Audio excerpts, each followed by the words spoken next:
Hello, folks, and welcome into another episode of Force Takeaways. This is your host, Tony Ballgame. Joining me always is Jake the Snake. River Snake Jake, how are we today? That's the best day of my life, sir. Thank you. Happy to Thank be you, here. thank you, sir. We just have a quick little app for you to pop off before I go overseas. I'm gonna just go quickly. I got called up to play in the Turkish Rugby League, so we're gonna have to take a couple weeks off.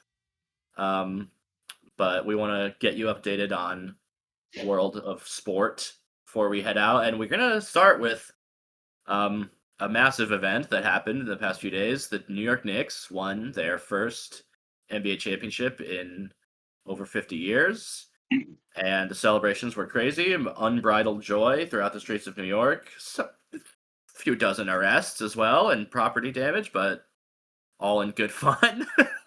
Yeah, um, yeah. it was Property's quite the fine, right? cultural moment for the country and for basketball fans, and I personally think it's great. I was Yeah, talking with Mary earlier. For me, before they won this title, the Knicks, the Toronto Maple Leafs, and the England national football team are three teams that I usually root against just because I think their fans are like annoying and they get overhyped a lot. But if they were to ever win a title, it would be really cool to see yeah, how much the fans would celebrate. And now the Knicks have done it, and it was cool to see them celebrate. yeah. And I very gotta, I awesome. gotta say, Um, uh, a great team that they true. It was just one of the most the power of friendship teams we've ever seen.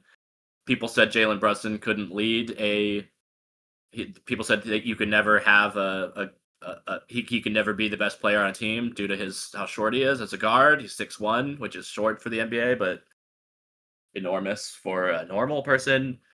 yeah, like he's like, And he if did you it. saw it, if you saw the guy at the gym, you'd be like, Jesus fucking Christ.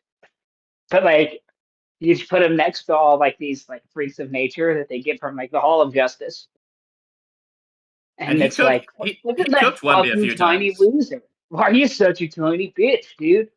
And it's yeah, it's like Wemby is guys like me. 1,000 feet tall, and he handled him. Yeah, and dude, it's great. It's great for so many different reasons. Jalen Brunson, native son of the Philadelphia metro area, at least. Huge Eagles fan. Um, his father, legendary former Temple coach. That's where the connection comes from. Wearing the Jalen Hurts jersey to the Garden when the Eagles are playing the Giants and the in the playoffs when he was also a scratch that night, so he's like wore it on the bench all night. Oh my Um, god. I knew I loved that man that second. I really liked it when he left Dallas and they said fuck you and then was immediately really good. And like I have a lot of Mavs fans friends, and the things that they were saying, they were like, yeah, he's such a pussy, like he's Oh such my a bitch, god, he's really? so overrated. Oh yeah. Oh, Mavs fans are awful. I I don't follow a like. couple. I really I like Luca. I like just like him watching him play. So I've followed a couple of Mavs like accounts and Mavs podcasts, and I remember maybe I'm remembering it wrong, but for some reason I remember the Mavs, at least some of the Mavs like media analyst people being like kind of like disappointed in him leaving. But I guess the fans they're different. Mavs Yeah, no, I fans mean are the fans, like they're good basketball fans, but they're all just like weird racist people because they live in the DFW area, and it just is what it is, man. I'm just like, I'm not trying to like, I'm not trying to paint with a broad brush. I'm look, I'm speaking anecdotally, sure, lived but experience. lived experience, yes, but I think it's like a big enough sample size, man. The first guy I ever heard call somebody the N word and like mean it. Like, like I'd heard people say the N word. Um, but like the first time I heard somebody use it with malice, it was a guy from Fort Worth. And that's just every Yeah, guy from Dallas Fort Worth. I'd say probably Dallas or Miami, probably the two like large metro areas in America that I would least want to live in, and maybe Vegas too. Throw Vegas in Yeah, there. probably. Yeah, I would say like your the two shiniest racist cities. Because Miami is like an Different insanely racist city. different flavors of racism too. Lots of different like Oh in Miami. yeah. In Miami, like you have like brown people being racist against other brown people, which is always Yep. You have fascinating. esoteric racism, and like if you're just bored of vanilla racism, like oh black guy luck in the car door, then yeah, I maybe go spend some time down in Me. Maybe like get a couple Dominican friends and hear what they have to say. Okay, But open your enough about open these your mind. horrible cities. Open your mind and Let's just be racist in a better way. Is what I'm trying to say. but back to the Knicks of it all. The Spurs, powered through the Western Conference, and they did have double-digit leads in all 5 of these games and lost 4 of them. Yeah, man. So I think there's going to be a lot of discussions on the Spurs and where they go from here. And seems like everybody. This is probably one of the most popular, like widely watched and consumed NBA Finals in quite some time. Like even many of my like normie friends are talking about it, and everyone wants a little piece and having a little. It seems like everyone has a little comment and a little something to say about Wemby, particularly, and how his play style and what he should do over the summer. I saw one guy on Twitter being like, "If I was Wemby, I would hit up Kareem Abdul-Jabbar and have him teach him the skyhook." That's so smart. And I was like, "Yeah, man.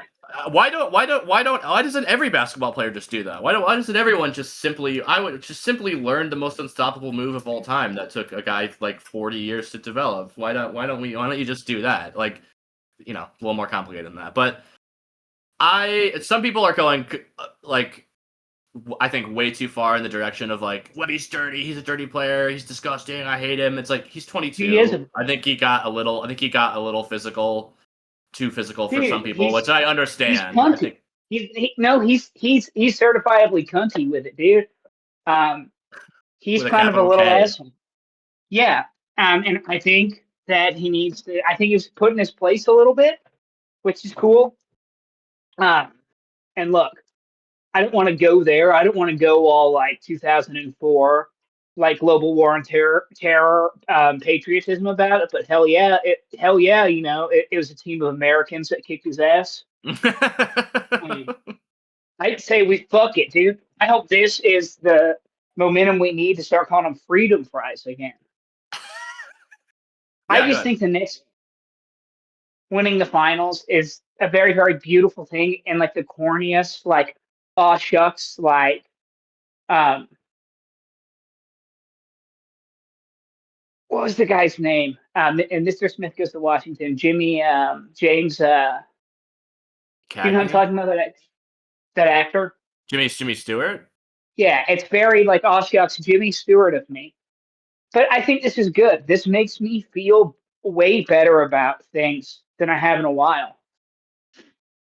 I think I don't know, maybe I'm going to sound like a sophomore in college here, but like, I think if you like take a look at what's happening in New York City right now, and you can look at like New York City as the example, the shining example, the microcosm of this grand experiment. And there are people there that don't really agree with each other or really even like each other celebrating right now and hugging. And not everybody voted for the mayor that they have, but they're, I think, going to benefit from like really good policies. And I think it's going to start this slow like trickle, and it's going to become a wave of momentum, and like things are going to get better. And like for the first time, I feel hope. I hope and so. I know that I might just be grasping at straws, but fuck it, man. At least we got those straws right now, baby. We love the straws. We love grasping at them. Mama's going you have grasping, an RFK baby. on the news saying like, "I'm going to take your antidepressants," and it's like, I'm going to end up shooting myself if you do that. Please don't, man. Yeah, they got talked out of that pretty quick, I think. Like once a week, there's like this. You hear the scariest fucking thing in the world. So this is nice. And you're right, the spirit with which they did it. They're the most like buddy cop fucking professional sports team I've seen in a while. Because it's not like that anymore. It's very, very corporate now, and like guys that fucking hate each other because they've all like dated the same girl will like win a championship together, but like all these dudes love each other, and you could tell just how much when like they were on the podium, and every person that was getting introduced, like there was a nickname that was being chanted or like some inside joke that was being Oh like my yelled. god. I was listening to the like the trophy presentation thing. I was of course on the radio. I was driving home from work. It was And amazing. when they brought up Mike Brown, the head coach, you could hear all the players in the background going Mike, Mike, Mike, Yeah, Mike, Mike. Mike, Mike. It Like, was yeah, so funny. And yeah, it's just doing finding what memes. talk about man. Speaking of Mike Brown, what a wacky career he's had. He Yeah, coached I was like so rookie happy for LeBron him. James. He was the assistant on the Warriors when they were like taking everyone's heads off. He gets fought. He brings the Sacramento Kings to the playoffs for the first time in like 100 years and gets fired immediately for no fucking reason. Like really no good reason. Like they did him dirty. Like they had like an assistant fire him over the phone while he was on his way to the airport to a game or something like that. Like Well, yeah, because I believe aren't like it aren't the owners of low. that team? It was like Russian oligarchs, and now it's like venture capitalist almond guys. Like Uh, it's I'm just like the worst people in the world that choose to own that team. I'm not 100% sure on that, but he has been disrespected throughout his career. He's finally a champion. He seems like a very nice and cool guy. Doesn't he's not like one of these. He's not like a hard ass like old school. He's just like he just seems normal and he's very honest in the press conferences. Like I remember when they were he was I forget which player they were targeting in either I don't know if it was the Philly series or maybe in the finals. There was like a bad defender that they were targeting, and they asked like I think it was they were like asked Jalen Brunson like, were you guys targeting this guy? And he was like, well, it's just he kind of gave like a coach speak answer. And Mike Brown was basically like, hell yeah, we were targeting dude. He couldn't stop, he couldn't handle us. Yeah, we were going on about every possession, and it kept working. Hello, like he seems like a It's guy cool. who doesn't overthink it. Yeah, well, He has and I'm sure they have an analytics staff and I'm sure they look at stuff, but sometimes you got to just be like just give him the rock or whatever, like that type of stuff. yeah, and he gets it at this point in his career because he's had enough experience and ups and downs, and like he just seems like a guy that at this point, all the shit he's done and like had to endure has shaped him in like the best way possible. Like it's so great. Like he gets up there and like he ditches the coach speak bullshit so fast. Yeah. Like he's like mid It's sentence, refreshing. mid sentence, and you can see it in his eyes. He's like, "Fuck this," and then just starts being himself and starts like singing who let the dogs out. And I was like, "This is fucking insane." Like this is the cool like this example of like their public display and just the way they played all year and like in the playoffs, like it makes me feel better about sports in general Totally. because And it feels real and it feels human, and nothing is human anymore. another thing Humanity, uh, humanity has been ripped from the bone in this society, and this is ano- just so warm, like it's like a blanket. another thing I've seen people talking about is how like there's not like a lot of times after in all sports after a championship is won, everyone starts talking like it becomes like a copycat thing. Like the Seahawks, for example. When Seahawks won the Super Bowl just now, everyone was like, "Oh well, maybe we should go get a veteran quarterback who got rejected, like a high draft pick that didn't work out. We should get like." Or after the Celtics won, everyone's like, "Well, maybe we should have like a positionless, like switch everything, lengthy wing type of team." But Yeah, like, it seems like people have pointed out that this Knicks team and this Knicks championship, you kind of can't.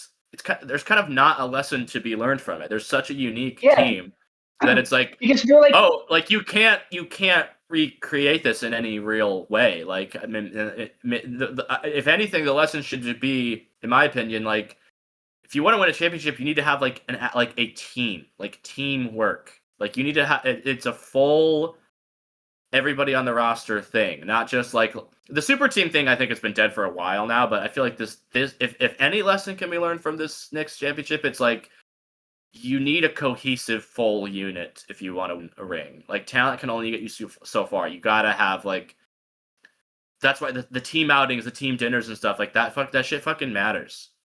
Oh yeah, Like, big you're time. not going to be able to get not everyone's going to be able to get 3 guys from the same college that all won a championship together. Like that's impossible to recreate. But like Yeah, you we haven't even can, mentioned that yet. Like yeah, the Villanova Knicks. That's such like it's so fucking like if that was in a movie, I would like roll my eyes so fucking hard. it's improbable. It's like, oh yeah, I won 3 Heisman's and got my Harvard doctorate from NASA, and it's like, oh come on, get the fuck out of here, fuck you.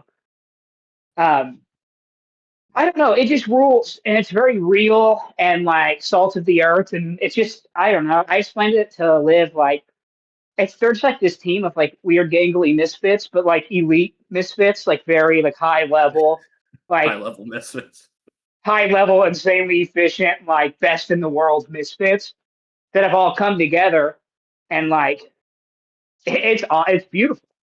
It's so cool, and it's like guys that like didn't work that like left other places, and like especially with Carl Anthony Towns, you got to feel like Yeah, he was like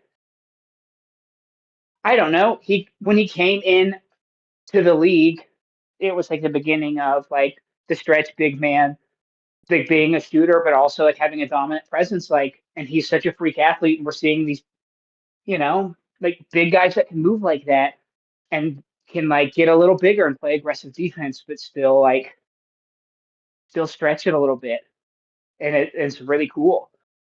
But like, he had a really really hard fucking time, and his mom fucking dies, yeah, that was he. and then people. It's really hard to root against him. Like I am really happy for him and everything And you he's see gone through. the way people treat him, his peers treat him, dude. Like Draymond Green, Homophobic. yeah, saying all this homophobic shit, and like Jimmy Butler and like Draymond Green making fun of his mom dying and shit to his face, like during games. Like, what the fuck? Like, Despicable. you don't have to like a guy if you think he's soft because he comes from like a nice background, but Jesus Christ, you don't have to like strip them of their dignity for no reason because you're so like all because you're a psychopath, like basketball guy. But I don't know. Yeah, you gotta like. There's like it's a team full of storylines, right? And like personalities, and you don't see that in sports a lot anymore. Everything is so corporate and boring and fucking efficient and packaged perfectly for TV. And this is kind of like raw and gritty and sloppy and sweaty. And you get a fucking you got a stocky point guard with a big white ass, and he's got back sweat and shoot around baby. And like he's gonna back you down. Your fucking shorts are getting so wet. And you're gonna be so pissed off. He's not afraid of anyone. He'll back down. He He actually backed down to has, Wemby. That move he made on Wemby, I think in like the third quarter or early fourth quarter, will live on in infamy. What I mean, yeah, dude. That's like we like over like we love to crown shit immediately. Like we're all like victims of the moment on this hyper scale, and like totally. we don't even realize it. And like it's just we all have this strange cognitive dissonance because we're aware of it, but we like feed into it so horribly. But like I don't know, that was an incredible performance by Jalen Brunson, and like it was in the style that we haven't seen in a long, long time. It was just 45 really like gritty, gutty, like gutsy points. It was just straight like adrenaline and violence, and just like fuck it, like he went into Allen Iverson mode essentially Pretty in the much. finals, and that's 100%. so fucking sick. Well, I I'll love it. we'll wrap up the Knicks discussion, but just another And another little basketball note that I have is the Bulls hired a coach just minutes before we logged on here. That Tiago Splitter, the former Trailblazers coach, is going to be the next coach of the Chicago Bulls. I think it's a pretty good hire. He was a good player. Won a ring with the Spurs in yeah, 2014. Bounced around between Europe and NBA for a little bit, and then quickly rose through the ranks of the assistant coaching world. He had to. Chauncey Billups they perp walked him right at the beginning of the season for all his gambling shit, and he was like yeah, rushed into being the head coach. Did a pretty fucking good job with a roster that's like not really that good. did beat the Spurs in a game in the first round of the playoffs, which is I think pretty impressive. And that also overcame having like possibly the most cheap ass penny pinching like greedy owner in all of sports. The new Trailblazers owner was getting a lot of bad press for being like he was saying that the like team employees like had to check out by noon of the day of their flight, so they had to like go just be like do nothing for like 7 hours or something, and like he fired a bunch of like social media people and like longtime team people and stuff like that. So oh yeah, it's business, baby. Well, you got it. You like you can't run at a surplus. So I just think that's good for business. And we're I running a mean, business here, folks. we're running a business, and the other business he runs, I believe it's hoisting the frickin' Stanley Cup. So I don't see what the problem is with all this unregulated and unchecked and unfettered greed. I love it. I think it's great. Also, one more thing on the weekend in the NBA before we look ahead to the NBA draft. Um, Congratulations, James Dolan. And you know this kind of goes with I don't know what I was saying earlier about just loving to see the freaks get one over on the jocks, right? Good on you, Jimmy. You like to see something good happen to the worst guy imaginable. Um, The guy who made it about himself in an honorable way all throughout the finals was going on sports talk radio talking shit about his own mayor and combating the mayor and canceling the watch parties outside of Madison Square Garden. That's just maverick stuff. That's just like he is just American ingenuity at its finest. He let all of the Knicks legends, except for Charles Oakley, of course, get on the stage in San Antonio. Just an absolute piece of shit. But also, you know, a hell of a rhythm guitarist, a hell of a raconteur. He's a bluesman, so check out his band. My favorite thing about um, James Dolan is that the Eagles, or at least whoever was still alive from the Eagles at the time, were playing the Garden in like 2018, like 3 or 4 nights in a row. And every night, James Dolan's band was booked to open for them. Wait, say that again? The Eagles are playing the Garden like 4 sold-out nights in a row. And every night of that sold-out show at the Garden, James Dolan booked his own band. He has like a blues rock band. Um, and I think he's like not as shitty as Jim Irsay was, because he's not like, you know, ordering like, you know, Crown on like the Roxy, which is like when you pour Crown on a bunch of Percocet and just drink it down real quick before you put it on the tiny little hat and scream into a microphone. Have you seen those videos of Jim Irsay playing like music? Yes, yeah. Oh, He's they're all sweaty. incredible. Yeah, so James Dolan's band is called JD and the Straight Shot. JD and the Straight Shot. That fucking rules. Country blues and roots rock vanity project. JD and the Straight Shot. That's so fucking lame, dude. That's like a band that would be on like an episode of the Full House, where it's like Jesse's like, JD and the Straight Shot wants me to audition. That's a terrible name. But he should just rename it to the Ass Fuckers or something.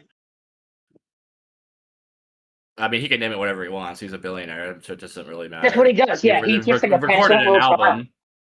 He is New York City's angry nephew, and he's having a time of his life right now, and I'm really happy for the little guy.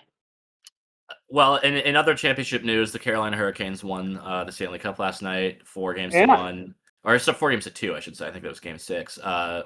On the ice in Vegas, they made Carter Hart cry, which is really cool. Don't really have much to say about this. I didn't watch one second of the Stanley Cup because I was too mad. I was too butthurt about getting swept. But yeah, just glad the Knights lost. I don't even really like the Hurricanes that much. I think they're annoying, but they're champs. So what can you say? When's you wouldn't expect there to be a massacre in Vegas like that, folks? Jesus Christ. I'm just saying, like, you'd think that their defensive men would like at least get them one more game in the win column in a series, especially against the Hurricanes. I know the Hurricanes are like built for a run like this, but I think It's the kind of Knights showed like a lot of like grit and energy, and like that's kind of what wins you. Like you can be, you can fill out every box in the analytics sheet, but sometimes you just need that little oomph. it is And I funny thought that they had a little more than that it than they is kind did. of it is kind of funny that the Hurricanes were actually built to stop the Florida Panthers, and the Panthers missed the playoffs this year. So of Yeah, course they they won. fucked up. It's Um, because all the weird Russian guys are like freaking out about the war right now, and like they're worried about their like the like offshore accounts that they're like doing their weird like Kremlin genocide money in because they're all like involved. They're like all involved with like dark money mercenaries because they're like rich that's Russian interesting. and like it's they're scary. They're scary people. Um, Maybe Do you that want to was get it. in? Do you think that was it? Hopefully not. Do you want to get into the Brendan Sorsby stuff in college football? That's been Yeah, kind but of also if we got to wrap up the championship note by mentioning there's a new UFL champion and it is not a repeat this year. The DC Defenders lost by a touchdowns margin to the Orlando Apollos. So congratulations, Apollos. I know nothing about you because look, I recorded all the UFL games. I watched like one and a half. My Saturdays are for the family. I'm sorry. Um, Especially in the spring, that's hard. That's tough for me. That's a tough sell. Spring football is a tough sell because the spring's for my family. But it was congratulations, Orlando. We hardly knew thee. it was Louisville that won, the Louisville Kings. The Louisville Kings. See, that's how forgettable this shit is. Congratulations to the Louisville Kings, the Martin Louisville Kings. Congratulations very much to you. Um, to a league that I hope is still around in 3 years and has more Well, teams. And Oklahoma City's getting a team in 2027, I believe. 27, 28. that's interesting. So that'll be fun. I've seen a little bit of chatter of if the Bears do end up leaving Chicago and leaving Soldier Field, that they could get a UFL team at Soldier Field. I would be into that. I would be a little bit into that.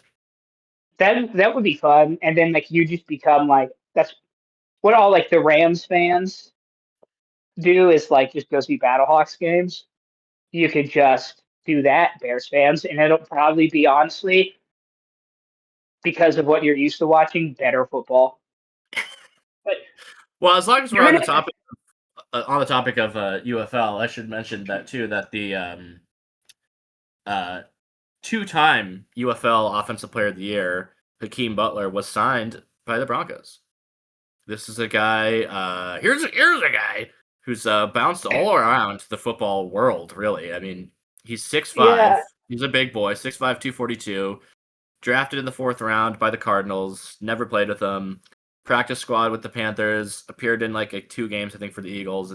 I had like no Mm-hmm. catches. They Practice move a squad. bunch of teams moved him to the tight end over and over again because he's so big. Because He he's like a small tight end but a slow receiver. played in Canada too. Had practice squads in Canada. Appeared in a game for a couple games for the Edmonton Elks, and then he sort of flourished in the UFL. He has led the league in receiving yards twice. Of course, I mentioned he was the Offensive Player of the Year in 2024 and this year. In all said, when it's all said and done, he's played 36 games in the UFL, 2,192 yards and 20 touchdowns. And we'll see what old Sean Payton can cook up for him. He's never really hasn't really had any type of success in the NFL or the CFL, so this could be his final chance. He's 30. If he could even just be like a 4th wide receiver and just have some, I don't know. If he's the Broncos receiving core is large. There are some big boys on this team now. So Yeah, Sean they Payton have makes a good it's a receiver. great He always offensive has. line. So yeah, I'm looking forward to see what Sean Payton can cook up. If anything, if Sean Payton can't make something out of him, then it's probably never meant to be in the NFL. Being a former like Big 12 football watcher, because of my beloved Oklahoma Sooners. Right, Iowa State grad. I should Yeah, mention too. Hakeem Butler used to torture me. Because he's big, but in like in college, he could outrun everybody because he had open field speed. And like, it would just look like Calvin Johnson at times. It was fucking insane. I was like, this is the best fucking wide receiver I've ever seen. Like, he's going to be an absolute stud. And then, like, he was a very buzzy, like, that year trendy draft guy that, like, I'm going to use a word that makes me want to slam my nuts in, like, the drawer on the counter. All the draft nicks and, like, football hipster types. God, I just want to put the barrel right in my mouth right now. All those guys like thought he was going to be like the X factor, like sleeper of that draft that year. I remember a lot of people talking about him because like, what year was that he got drafted? You have that up? That was like 2018, 2019. Okay, yeah. Draft. Yeah, I thought he was going to be an absolute like Calvin Johnson, not as big, not as dynamic, but like a very athletic, fast, like freakish vertical threat receiver. Didn't work out that way, but I'm happy he's like getting this resurgence. That's cool. I do like the UFL and like I watch it. I watch it at the gym a lot. It's good football. Great gym fodder, probably. It is like I have the YouTube TV app on my phone. This is how I do it, kids. I have the YouTube TV app on my phone. I record all of the games and then pop one on my phone when I'm running it. If I don't have a good podcast to listen to. There you go. That's how it's done. That's how it's done. But yeah, congratulations to Mr. Butler. How old is he? Like 32, 33? 30. Just 30. Regular old 30. Just turned 30 I'm so fucking old. A guy at the gym last night, Anthony, like, we were talking. He recognized me from my age. He's like, I see you running in the neighborhood all the time. But he did that thing where I mentioned, like, yeah, I'm like 35, so like I'm like still out of shape. And he was like, 30, 35, man, I thought you were like 24 or 26. Wow. It made me love the guy. It's the retinol I've been using, I swear.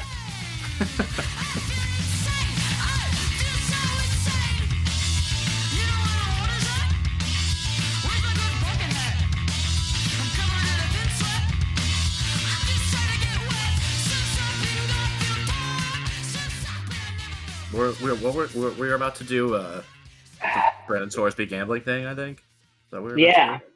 Yeah, let's talk about Open Sorsby. So, welcome back, folks. We've got one last football item really for you. So there's the big story in college football the past few weeks has been this Brendan Sorsby ordeal. Texas Tech got this quarterback that placed literally 90,000 bets, like an insane amount of bets on his own team. I think it was it was like 3,000 bets for $90,000. It wasn't 90,000 bets. Sorry, that's I think Pete Rose bet like 10,000 times, or maybe I don't know. It's thousands and thousands of bets, but yes, yeah, he made at least $90,000 from thousands of impermissible wagers during his college career, which spanned from Indiana to Cincinnati to Texas Tech. And he did bet on his team's games. Yeah, he bet on his own team's games, and basically, it's hard to get. For me, it's hard to read all this legal shit. But I think what essentially is happening is that they're delaying his trial until after the football season, and he's allowed to play for now. And it has pissed off a lot of people, including people within the Big 12. And there's been talks of teams boycotting the games against Texas Tech, even in other sports, not even in just football. Of course, they got a fucking local Lubbock judge to make this ruling, which is just really rich. Man, and, I think it all just. I mean, we've talked on the show before about how at some point there's going to be a gambling scandal that rocks the foundation of the college football landscape. And I think Paul here. I think that this is it. I'm a little worried this isn't it though, because it doesn't. As of right now, it doesn't really seem like anything's going to happen. I mean, there's time, time will tell, and more there's months before the college football season starts. But they're going to there have to does get seem, behind the scenes, there seems to be a lot of people that are really pissed off and I really want to do something about this. And today, a thing came down that they're. God. No, I was just going to say they're going to have to get like a dark money, like shadow agency to kill Sorsby and make it look like a DUI. Well, my thing is like, is this kid really like is it worth this? Worth like completely losing the fucking public trust in the sport over some guy that was a backup at fucking Indiana? Like, let's be serious. Like, you couldn't find another quarterback in the state of Texas that could be better than this guy. Like, he's not like the second coming of Christ or anything. He's just like a slightly above average quarterback from the Big 10 and the Big 12. Like, it doesn't seem fucking worth it.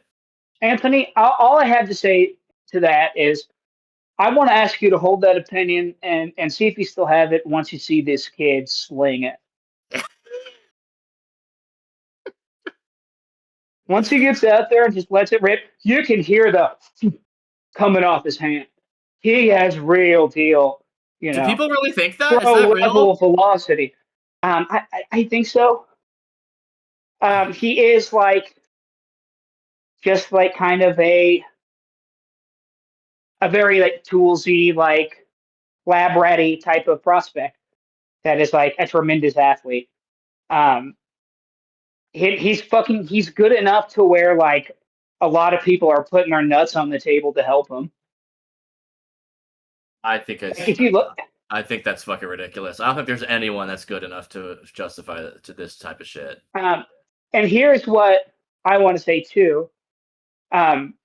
Regardless of not of like if he's, I'm going to give him the benefit of the doubt, and like I'm going to say I believe him. I'm going to choose to believe him that this is something that got out of hand, and like I'm not trying to be all after school special here, but I can understand how something gets out of hand. That's worth it. Like, that's worth bringing up. But like, and I'm not just saying that to like, hey, come on, let's be like kind to this kid. We should be, but also like, if this gets people thinking about how heinous this gambling shit is, when this kid gets up there and testifies about it, I read the letter he wrote, and I'm not trying to be self-righteous here or holier than thou, but like, I've written that fucking letter in rehab myself. It made me cry. It made me fucking weep. I've written that fucking letter, so like, I think if this gets people's attention on how insidious and how heinous this fucking shit is, and how hard it is for people that struggle with this addiction, because it's fucking everywhere, man.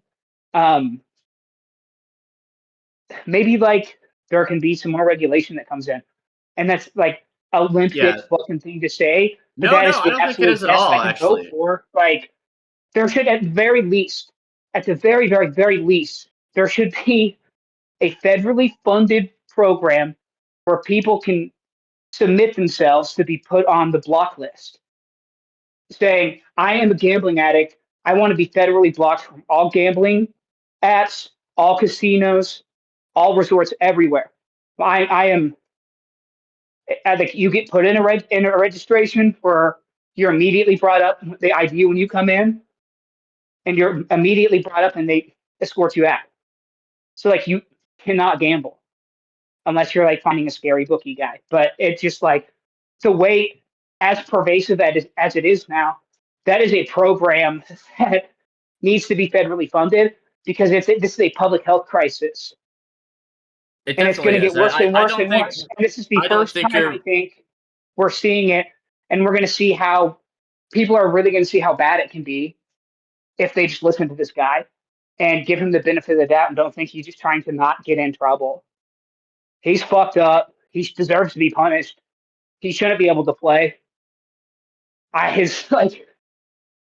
You got to be accountable, man. Like, I think you're right to bring that up.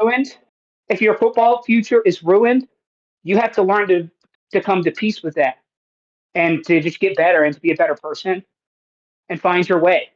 But I don't think he should be like treated like a villain or a monster or like a guy that's lying.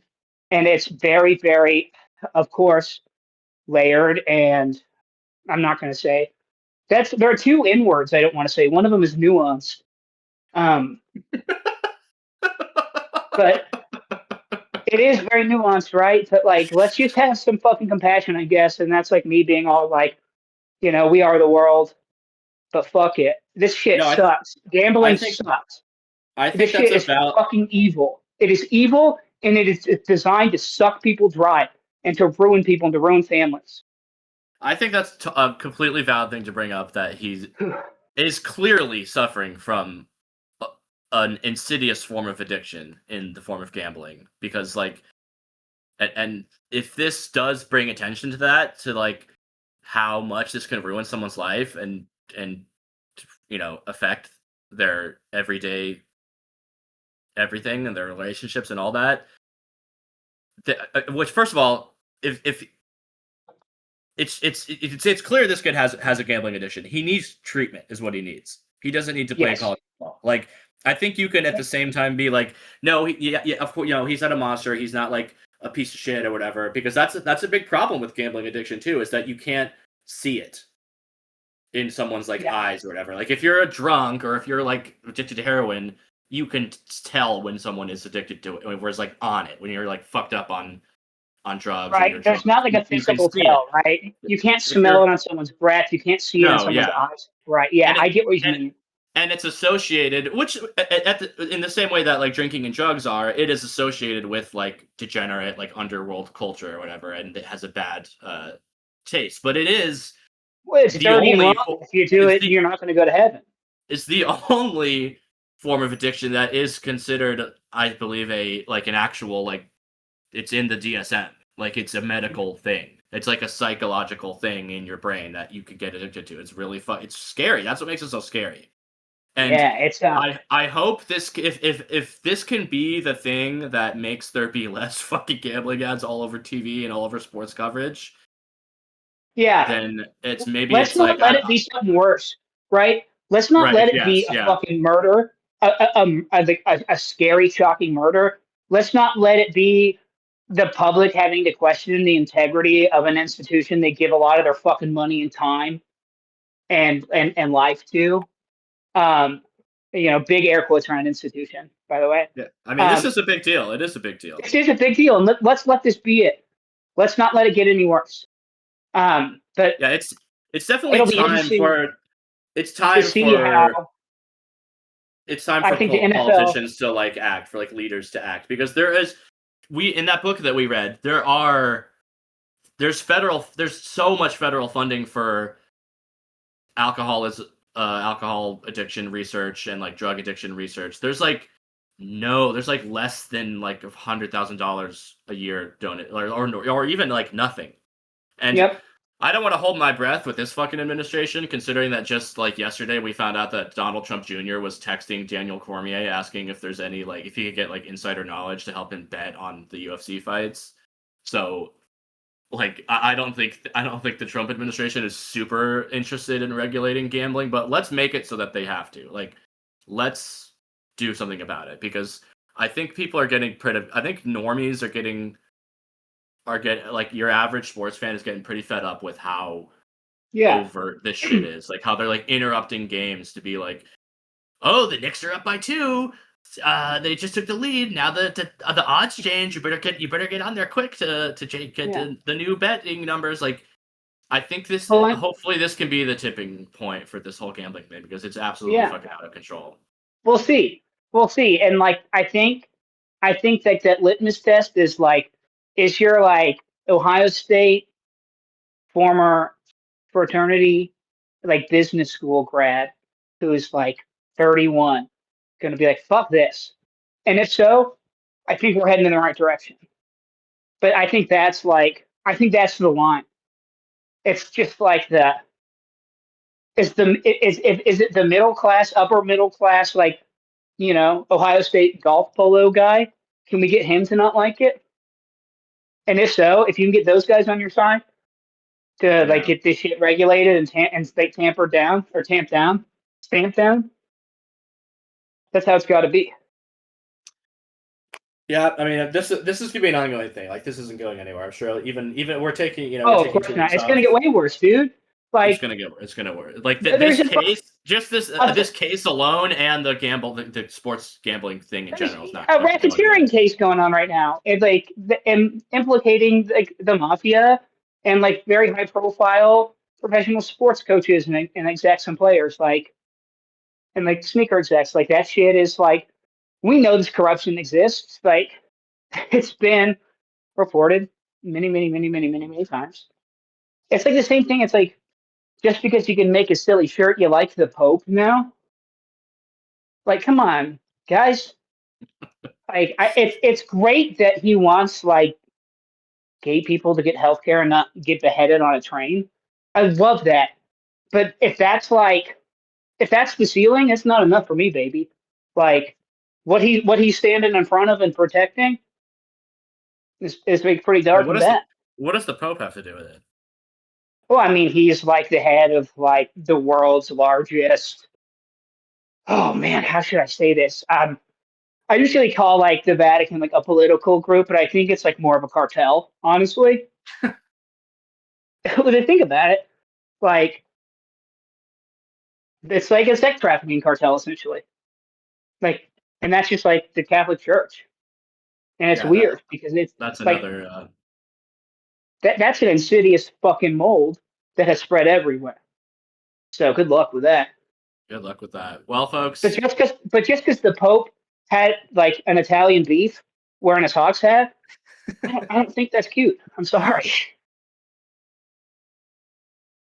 I do want to say before we go, I think it's great that we get to the end of the episode and it was only one little tiny reference to that weird UFC fight that I honestly forgot about. Did yeah, you watch it? Did you see anything no, about it? no, I didn't watch it. But I did see that the fucking guy that won said that Michelle Obama's a man on the on the like main stage, and then apparently now UFC is trying to like scrape all the videos of that. It's just disgusting. Um, Like like it's it's just getting so hard to deal with this, to like have to see this shit all day every day for pretty much 10 years. Like even like the Biden administration feels like it didn't fucking happen because of how prominent this shit just continued to I be. don't know. It was just like Anyway, a fever dream. The Biden administration was like being at a casino in the morning after like being out with all night. yeah, when there's no windows and like you didn't know what time it was and Yeah, all that. Yeah, like it's and just you've had so many cigarettes.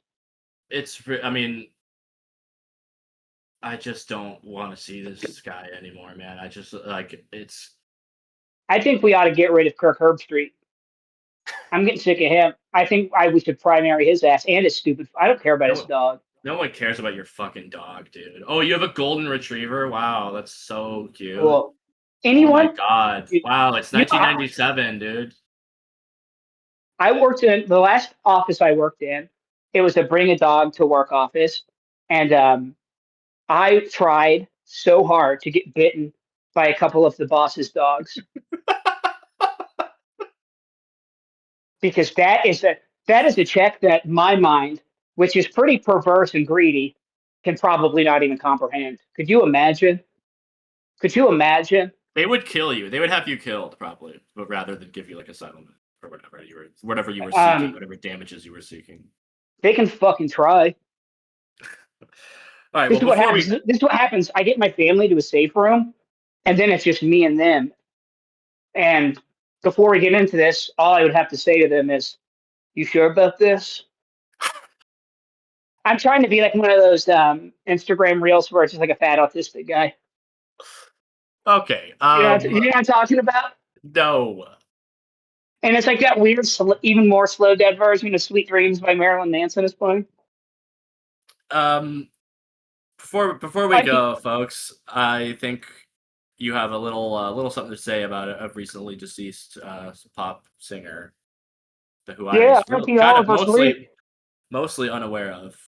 Well, At least for yeah, me. rest in peace, Oliver Tree. He was like a little weird guy with a bad haircut and got like a shitty, gross mustache, and like he looks like disturbingly like Russian, but like 18th century Russian, 19th century Russian even.